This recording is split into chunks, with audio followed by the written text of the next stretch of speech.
Alright guys, so I've got something a little bit different here. This is a watch from a new brand, not one I've checked out before. So, Militado. This is their ML1868. So, pretty interesting logo they've got there. That star crossed with like a bird. Do quite like it. Comes in this usual kind of packaging that you get with like a steel dive, etc. So, quickly opening up, show you what else you get in here before we get onto the watch. So, you can actually get this with two different strap options. The one I've got it on is this green canvas strap, which I do quite like. I've been wearing it only on this one because I'm not really the biggest fan of NATO's, which is what the other option is. So it's a nylon NATO strap, as you can see written on there. And as NATO straps go, it's fairly basic. But again, we've got the matching hardware, which is nice. So it's got a bead blasted finish, which is actually the same as the case of the watch. But we'll show you that in a bit. Quickly go over what else you get in the box. So first up, we've got the little adjustment tool that comes in it. Fairly basic, but does the job. Then we've just got some bits of paperwork, the warranty card and an instruction manual. And the warranty card is dated, and also we get a 2-year warranty on this. And then, as I said, we've just got the instruction manual. So now let's just get down to the watch. And here it is. So you might recognise this, it might remind you of something else. It's not one I've checked out before, but I think this is fairly similar to a Boltony watch, although there are a couple of little differences with this one. So we've got a really nice bead blasted finish on this case, as I mentioned earlier, and you can see we've got a completely sterile crown, no sign or logo. We've got these nice screw down pushers as well for the chrono function, as well as also a screw down crown as well. So we'll be talking about the movement in a bit more detail later on. But before we do that, let's quickly go over a few other bits first. Let's flick it around and show you the case back.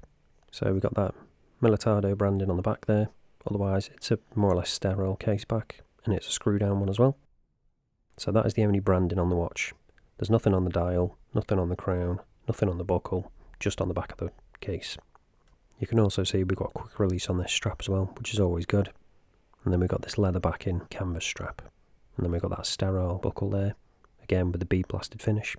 So now let's go over the dimensions on this. So when it comes to the diameter, we've got 39mm. Thickness is coming in at 12.3. Lug width at 20.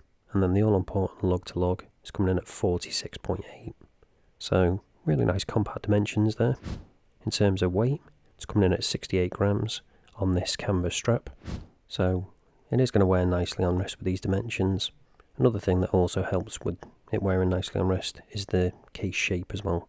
So we've got a nice bit of curvature to these lugs here. Definitely like a watch that has a nice bit of curvature to the lugs. Not a fan of flat cases really, because they tend to sit on your wrist as opposed to curving around it nicely. So now let's get a zoom in on the dial and talk about that in a bit more detail. So it's a fully printed dial, nothing applied. We've got the two sub dials there as well. The one at the top being the 60-minute timer for the chrono function. And then obviously we've got that chrono hand at the top there as well with that red tip. Sub-dial at the bottom is the seconds. And you can see we've also got nice finishing on those hands as well, which are loom filled too. So we'll be checking out the loom a bit later on. And it's just a really clean dial.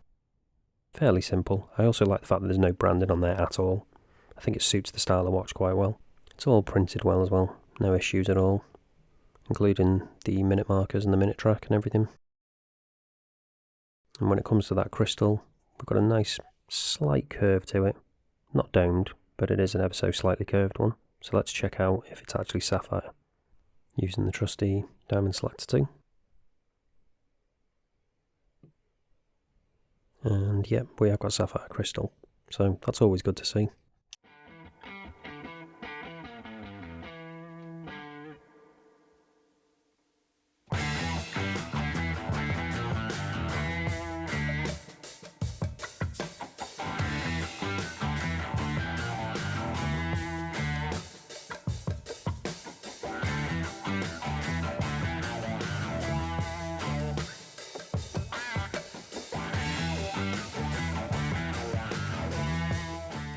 So now, let's check out what the loom's like on this.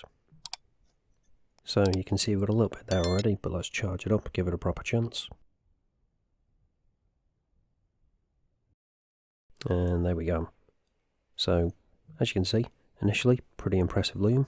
You can also see as well, we've got a mixture of BGW9 and C3. So we've got the BGW9 on the numbers, and then on the hands and those indices around the outside, we've got the C3. But bear in mind, we have also got that kind of faux Tina on the hands and those indices around the outside as well. So that will affect the loom a little bit. Also, with the indices not being applied, it's all just fully printed. That's also going to mean that the loom isn't going to last as long as, say, a dive watch with applied indices, but again, you don't really expect it to. There's no patchiness at all, it's all consistent, so nicely done. And in terms of longevity, I'd compare it to the likes of Boltony. It's probably on the same kind of level, lasts about the same amount of time, so pretty good loom. Especially for this kind of style of watch, as I say. It's not going to be competing with divers, but it's definitely going to be good enough.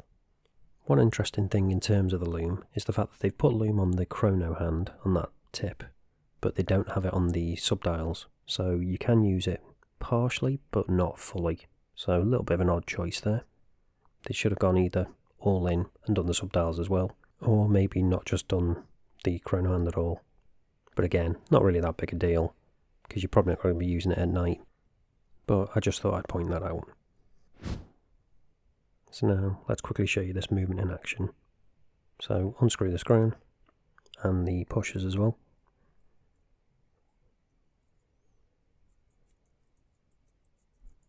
They all work well.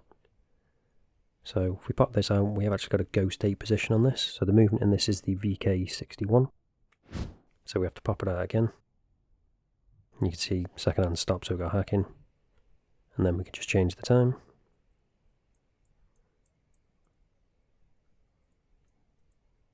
Pop it back in, second hand re-engages.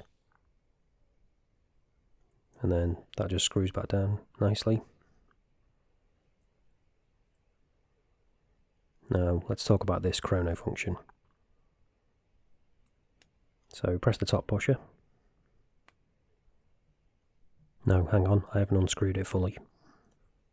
Yeah, you need to make sure you fully unscrew these properly, otherwise they're not going to work. So push it in once, then that starts. And then we've got that nice, fairly smooth sweep. So press it again, stop it, and then press the bottom one, and that will reset. All working well, no issues at all. And then obviously don't forget to screw those back down again, because obviously if it's going to get wet, that's going to cause issues. In terms of water resistance on this, we've actually got 100 meter water resistance as well, which is nice. So you need to make sure that's all screwed down properly to avoid any issues, as I say. So you're probably wondering, how much is all this going to cost you?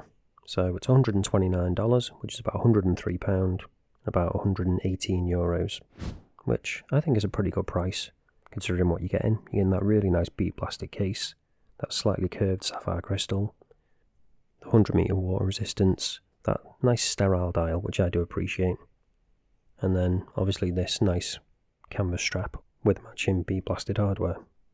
And again, obviously you can choose the NATO strap if you're not keen on this, and again that has the matching bead blasted hardware as well.